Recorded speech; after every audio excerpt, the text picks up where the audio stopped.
Please join me in welcoming to the stage Adrian Sanchez.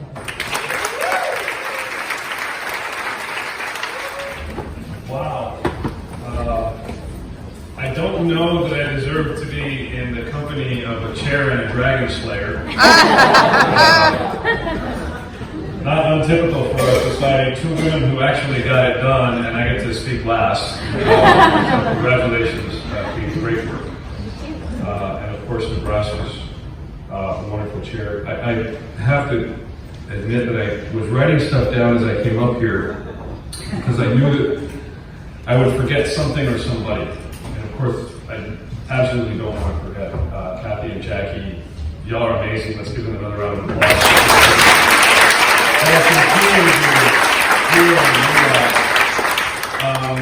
And independent voting is such an American thing, right? I'm one of those folks who I can stand up here and tell you what party I'm with and say that I'm a proud Democrat, and that is true. But I think just like everyone who said I'm a proud independent, I think there's one thing that identifies us all exactly the same, and that is we are all proud Americans first. And the idea of party, I think most of you are too proud of it. And as we look at this issue of enfranchisement versus disenfranchisement, rights versus denial of rights, this is really what this is about. This is a question of civil rights, it's a question of dignity, and it manifests in this one time where a billionaire and a boxcar driver and the person who's experiencing homelessness have the exact same status in their relationship with their government. That one time where every eligible United States citizen gets their voice. And as I've mentioned before, and it came on a call that a couple of you were on with the editorial board at the Arizona Republic. It just came out. That idea that when this nation was started, it was started as a for-profit venture. And the idea that a county recorder, where you record your deeds and your trusts and all that stuff, was actually the registrar of voters, came from that tradition. If you did not own land, you were not on the voter rolls. Who best to hold the rolls for the folks who had that share in the franchise, the company town, from the Virginia company or the North Carolina company. That's how this country started. The business of America is business. And yet we went on and on about this adventure, a truly American adventure of expanding that franchise beyond the idea of property ownership or sex or color or heritage, or you're not old enough to vote, but we can send you overseas with a rifle. This is a big deal. This is the one real American tradition that we can look to with pride and say, all sides and all places. And it was not given to anyone. All of these rights were hard-earned by these coalitions of folks who were different, coming together, working hard. This is the American tradition that I hope to continue to embody as I move forward, as I do the things that I want to continue to do. You know, when I first ran, this is the first time I've ever been in public office, by the way.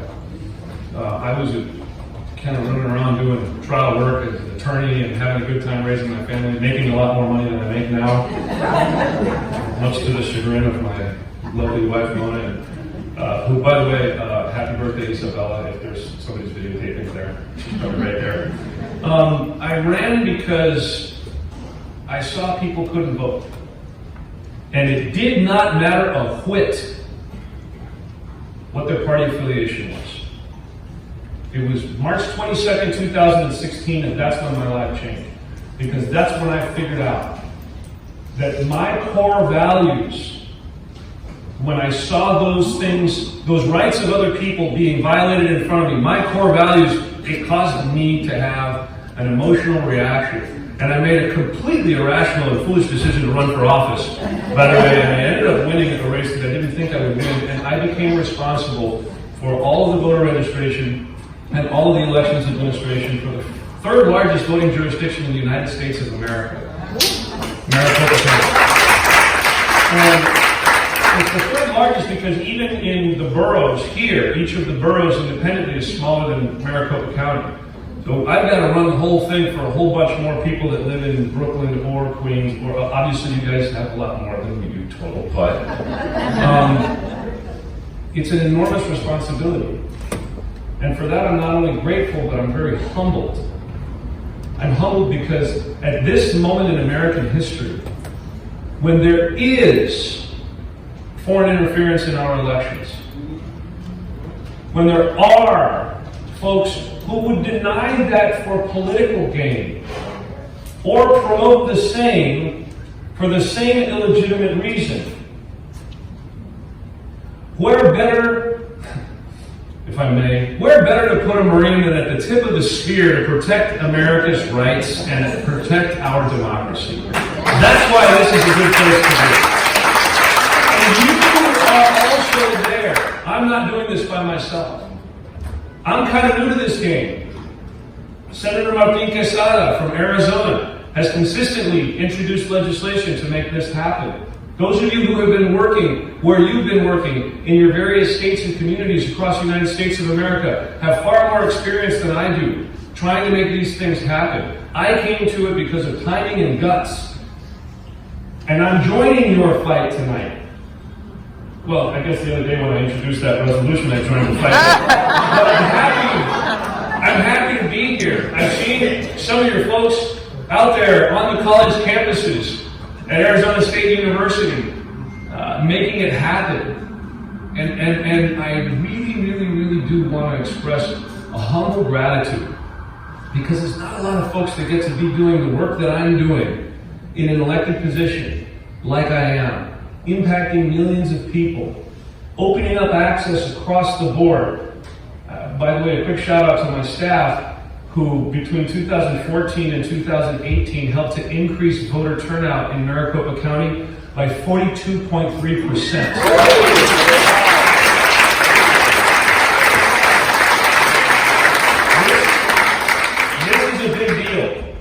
This is a big deal because there are more independents in Maricopa County and Arizona than there are Democrats. All right. And at the end of the day, this is our moment. This is our moment as Americans to move forward. This is our moment as Americans to recognize the personhood and the dignity, and therefore the civil rights and voting rights of every single individual, and allow this tradition of expansion to continue. And I don't know, come hell or high water, one way or another, we're going to get independents voting in every single election that is taxpayer funded, because by God, that's the American way, and as long as I'm the recorder, we're going to fight to make that happen. Thank you, Jackie. Thank you, independent voting.